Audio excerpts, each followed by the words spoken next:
क्या आप जानते हैं गेंगिस खान वर्ल्ड का मोस्ट फियर्ड एम्परर कैसे बना? कहा जाता है गेंगिस खान जब पैदा हुए थे वो अपने हाथ पे एक ब्लड क्लॉट लेकर पैदा हुए थे और ऐसे बच्चे बड़े होकर दुनिया पे राज करते हैं। 16 अप्रैल 1162 में modern day Mongolia and Siberia के बॉर्डर के पास एक नॉर्मल नोमैडिक मंगोलियन ट्राइब बोर्जिगिन्स में गेंगिस खान का जन्म हुआ एंड उनका असली नाम था तेमुजिन। गेंगिस खान के फादर बोर्जिगिन्स ट्राइब के लीडर थे एंड उन्होंने गेंगिस खान की मां को किडनैप किया था शादी करने के लिए। तेमुजिन जब सिर्फ 9 साल के थे तब राइवल गैंग ने उनके फादर को पॉइजन देकर मार दिया। तेमुजिन की उम्र इतनी कम होने के बावजूद वो अपनी फादर के गद्दी में बैठे एंड खुद को बोर्जिगिन्स ट्राइब का लीडर घोषित किया। लेकिन बोर्जिगिन्स ट्राइब के लोग एक 9 साल के बच्चे को अपने लीडर मानने से रिफ्यूज कर दिया एंड गेंगिस खान एंड उनकी फैमिली को ट्राइब से निकाल दिया। लेकिन तेमुजिन गेंगिस खान कैसे बना वो जानने से पहले like the video and subscribe to our channel.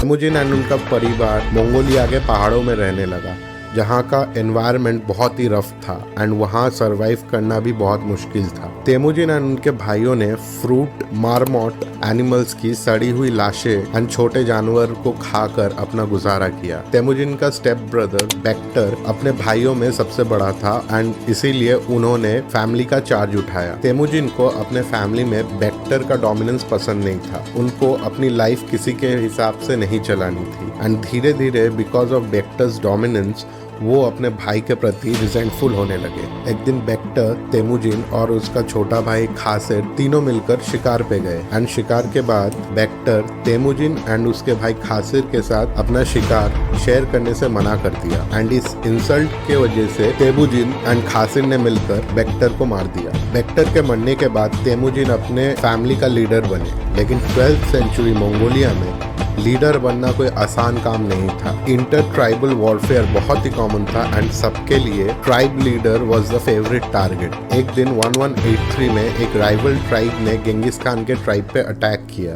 And उनकी वाइफ को किडनैप कर लिया। लेकिन तेमुजिन लड़ने के बजाय वो कैंप छोड़कर भाग गए क्योंकि उनका कहना था only fools fight a battle he knows he can not win. Temujin को पता था वो अकेले अपनी वाइफ को नहीं बचा सकते एंड इसके लिए उनको दूसरे ट्राइब का अलायंस चाहिए होगा एंड इस दौरान तेमुजिन का सबसे बड़ा सपोर्ट था जमुखा। जमुखा तेमुजिन का ब्लड ब्रदर था एंड बचपन में इन दोनों ने ओथ लिया था कि जिंदगी भर एक दूसरे का साथ देंगे। बट जमुखा के सोल्जर्स तेमुजिन के लिए काफी नहीं थे, इसीलिए उन्होंने तोगरुल के साथ हाथ मिलाया। तोगरुल केराइट फेडरेशन के लीडर थे एंड केराइट फेडरेशन उस टाइम के मंगोलिया के 5 डोमिनेंट ट्राइबल फेडरेशन में से एक था। तोगरुल ऑब्लाइज था तेमुजिन को हेल्प करने के लिए बिकॉज तोगरुल स्वर्ण ब्रदर था तेमुजिन के फादर का। तो इन अलायंसेस के बाद तेमुजिन जमुखा के सोल्जर्स एंड तोगरुल फेडरेशन की आर्मी को लेकर उस ट्राइब पे अटैक किए जिन्होंने तेमुजिन की वाइफ को किडनैप किया था एंड बड़े ही आसानी से उन्होंने अपनी वाइफ को वापस लेके आए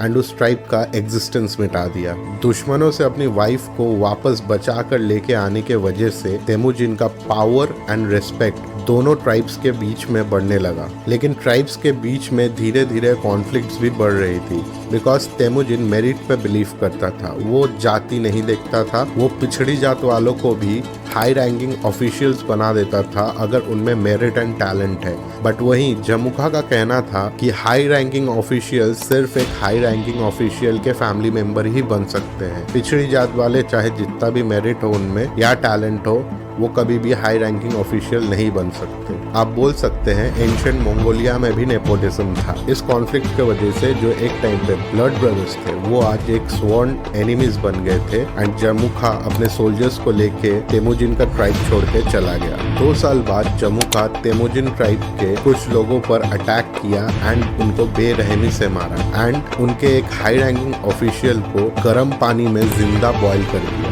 ये सब ओनली बिकॉज तेमुजिन ट्राइब के एक मेंबर ने जमुखा के ट्राइब के कुछ हॉर्सेस चुराए थे। तेमुजिन के लिए ये एक बहुत बड़ा इंसल्ट था एंड उन्होंने डिसाइड किया कि अब वक्त आ चुका है कि इस राइवलरी का एंड किया जाए। तेमुजिन ने एक छोटी सी सोल्जर की टुकड़ी बनाई जिनमें उनके आर्मी का सबसे फियर्स वॉरियर्स थे एंड ये वॉरियर्स पूरे मंगोलिया में बहुत ही ज्यादा फियर्ड थे। तो तेमुजिन इन वॉरियर्स को लेके जमुखा ट्राइब पे अटैक कर दिए। तेमुजिन ट्राइब एंड जमुखा ट्राइब के बीच में एक बहुत ही डेडली बैटल चला एंड जब जमुखा को लगा कि वो ये वॉर हार चुके हैं, उन्होंने अपने कुछ हाई रैंकिंग जनरल्स को लेकर बैटलफील्ड छोड़कर भाग गए एंड 4 महीनों के लिए पहाड़ियों में छुप गए। बट इन्हीं जनरल्स ने जमुखा को धोखा दिया एंड उनको कैप्चर करके तेमुजिन के पास ले आए। इन जनरल्स को लगा सरदार खुश होगा, शाबाशी देगा, लेकिन तेमुजिन ने उन्हें बिट्रेल के चार्जेस पे मार दिया। तेमुजिन के दिल में अभी भी अपने बचपन के ब्लड ब्रदर के लिए सॉफ्ट कॉर्नर थी,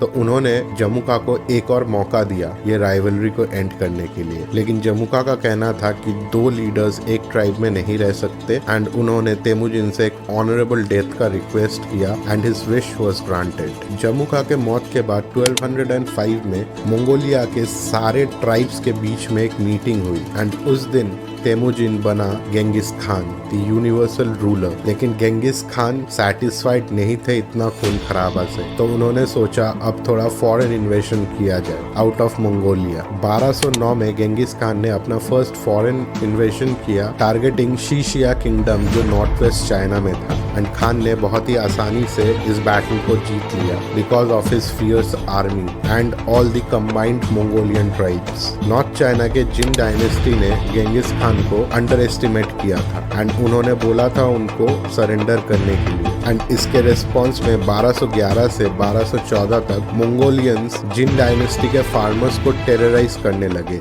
ताकि वो अपने फार्म्स छोड़कर सिटीज में चले जाए एंड जिन डायनेस्टी का फूड सप्लाई कट हो जाए। गेंगिस खान ने जैसा सोचा था वैसा ही हुआ। जिन डायनेस्टी के रूलर्स ने अपने लाखों लोगों को सैक्रिफाइस कर दिया बिकॉज ऑफ फूड शॉर्टेजेस। 1214 में गेंगिस खान ने फाइनली जोंगडू सिटी पे अटैक किया जो मॉडर्न डे बीजिंग है एंड इन दोनों में एक फियर्स बैटल होने के बाद जिन डायनेस्टी के रूलर्स गेंगिस खान के सामने सरेंडर कर दिए। गेंगिस खान की डेथ आज भी एक अनसॉल्व्ड मिस्ट्री है क्योंकि कुछ अकाउंट्स है जो बोलते हैं गेंगिस खान घोड़े से गिरकर उनकी मौत हुई, बट कुछ का कहना है कि बैटल में वो वुंडेड हो गए और इन वुंड्स की वजह से उनकी मौत हुई। बट गेंगिस खान के बारे में कोई भी अकाउंट्स मानना बहुत ही डिफिकल्ट है बिकॉज वो अपना पर्सनल लाइफ को लेकर बहुत ही सिक्रेटिव थे। उन्होंने अपने लाइफ में किसी को भी अपना एक पोर्ट्रेट तक नहीं बनाने दिया था। इवन गेंगिस खान के मौत के बाद उनको जिन सोल्जर्स ने दफनाया था उनको भी मार दिया गया ताकि वो गेंगिस खान के टूम्ब का लोकेशन किसी को ना बता पाए। तो ये थी स्टोरी ऑफ गेंगिस खान,